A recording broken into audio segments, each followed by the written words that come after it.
শুভ সকাল, নমস্কার সবাইকে। তো বন্ধুরা, সকালে বসে গেলাম কাজকর্ম নিয়ে।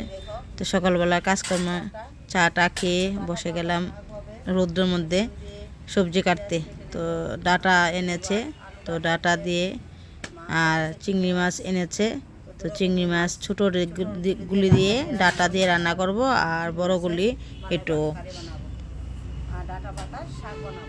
মালাইকারি বানাবো। তো ডাঁটা পাতা শাক হবে। তো রসুন কেটে নেব, সব কেটে টেটে স্নান টান করে চলে আসলাম রান্না করতে। তো আমার শরীরটা বেশি খারাপ থাকে, তাই স্নানটা সকালবেলা করতে পারি না, একটু নার্ভের সমস্যা আছে। তাই তো স্নান টান করে রৌদ্রটাও উঠেছে, তারপর আসলাম রান্না করতে। তো দেখো, প্রথমে সব কিছু ধুয়ে টুয়ে তারপর বসিয়ে দিলাম শাক। তো শাকে রসুন দিয়ে দিলাম, রসুন সম্বার দিয়ে শাকটা বানাবো। ডাঁটা পাতা শাক বেশি করে রসুন দিয়েছি, আর দেব কাঁচা লঙ্কা। কেন জানি মনে হচ্ছে আজকে বেশি করে রসুন দিয়ে তারপর ডাঁটা পাতা শাকটা রান্না করব, মনে হয় খেতে ভালো লাগবে। কারণ কদিন যাবৎ আমার খুব শরীর খারাপ আর জ্বর, মানে কিছু ভালো লাগছে না। তো ভাবছি যে রসুন দিয়ে দেখি খেয়ে স্বাদ লাগে কিনা। তো পরিমাণ মতো লবণ হলুদ দিয়ে দিলাম। শাকে তো আর বেশি কিছু লাগে না, এতটুকুই তো। তো দেখো বন্ধুরা, শাক হয়ে গেল। দেখেছো, আমি কিন্তু কড়াইটা পরিবর্তন করতে হলো, কেননা ওই কড়াইটা পুড়ে গেছিলো বেশি, তাই ওই কড়াইটা পাল্টিয়ে আবার শাকটা এই কড়াইতে বসালাম। তো দেখো, চিংড়ি মাছগুলি একসাথেই ভেজে নিলাম। তো এখন ডাঁটা দিয়ে রান্না করব। তো তেলে ফোড়ন দিলাম কালো জিরা আর মেথি, আর তারপর দিয়ে দিলাম ডাঁটা আলু।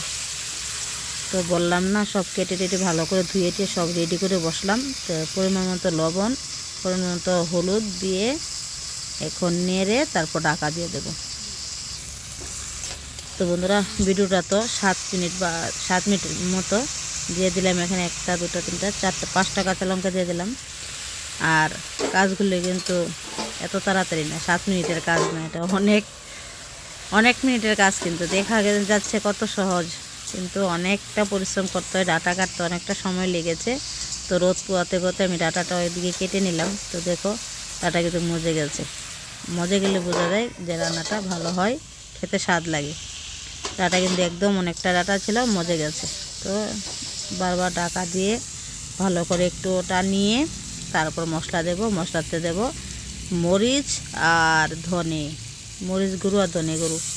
তো বেটে দিতে পারি না, তো সমস্যা আছে, তার জন্য বাটতে পারি না। তো গুঁড়া মশলাতেই রান্নাটা করতে হয়, কিন্তু গুঁড়া মশলাটা খেলে তো ভালো না, বাটা মশলাটা তো ভালো সবচেয়ে, কিন্তু আমি পারি না, তাই দিলাম।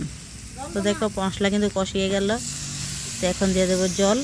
তো জলটা একটু বাড়িয়ে দেব, কারণ ভালো করে একটু সিদ্ধ হতে হবে। তো একটু লবণ লাগবে বুঝেছি, তাই লবণ দিলাম। তো চিংড়ি মাছগুলি দিয়ে গেলাম। ছোটো চিংড়ি মাছ দিয়ে ডাঁটা দিয়ে রান্না করব বলেছি, তাই ছোটো চিংড়ি মাছ দিয়ে ডাঁটা দিয়ে আলু দিয়ে রান্নাটা মোটামুটি হয়ে গেছে, নামিয়ে নেব। তারপর বসাবো চিংড়ি মাছের মালাইকারি। এই চিংড়ি মাছ কিন্তু আমার ছেলের জন্য, কারণ ও অন্য মাছ খেতে চায় না, তার জন্য কিন্তু। তো দেখো বন্ধুরা, কীরকম হলো সবজিটা। আশা করি সবজিটা ভালোই হবে, দেখতে ভালো লাগলে খেতেও ভালো হয়, এটা সবাই বলে। তো এখানে বসাবো চিংড়ি মাছের মালাইকারি, মানে এটা আমার ছেলের খুব ফেভারিট। তো কাজু বাদাম, সরিষা আর পোস্ত একসাথে বেটে নিয়েছে, মিক্সিতে পেস্ট করে নিয়েছে, এটা আমাদেরকে আর দেখায়নি।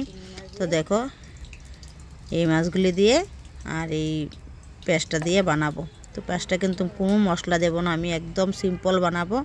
তো আমার ছেলে আবার তেমন মশলা ভালো লাগে না, মশলা তো ভালো না এত বেশি দেওয়া, তাই বেশি কিছু করবো না। এই মেথি ফোড়ন দিলাম, তেজপাতা ফোড়ন দিলাম, আর দিলাম কাঁচা লঙ্কা ফোড়ন দিয়ে দিলাম পেস্টের মধ্যে সরিষা, পোস্ত আর কাজু বাদাম। তো পরিমাণ মতো লবণ হলুদ এতটুকু কিন্তু মশলা, আর কিছু মশলা দেব না। শুধু না সামান্য চিনি দেব না, সামান্য চিনি দেবো বলতে চিনিটা একটু বেশি হয়ে গেছে আজকে, কেননা আমার ছেলে একটু মিষ্টি বেশি ভালোবাসে। তো ওকে নিয়ে যত ঝামেলা, আমরা সবাই সব রকমের খেতে পারি, কিন্তু ও খেতে পারে না, ওর জন্য একটু আজকে রান্নাটা। তো এই দেখো চিনি পরিমাণটা বেশি হয়ে গেল, একটু কম দিলেও হতো। তো ও মিষ্টিটা একটু ভালোবাসে, তাই জন্য দিলাম। সব দিন দিই না, সপ্তাহে একদিন ওর মতো রান্না করাটা করি, কারণ ও তো খেতে চায় না, একদম অল্প অল্প খায় খাবারটা, ভাত খেতেই চায় না একদম, ওর মর্জি মতো হয় না, তার জন্য খায়ও না। তো সপ্তাহে একদিন ওর মর্জি মতো রান্না করি, ওর আজকে ফেভারিট ডিশ এগুলি। তো দেখো নামানো হয়ে গেছে, তো দেখে বলো কীরকম হয়েছে, আশা করি ভালোই হবে। তো কোনো মশলা নাই, শুধু এই মশলা ছাড়া ভালোই হয়েছে, খেয়েছি তো আমি, কী বয়ে যাবারটা দিচ্ছি। তো দেখো এদিকে আবার ছেলে মেয়েকে খাবার দিয়ে দিলাম।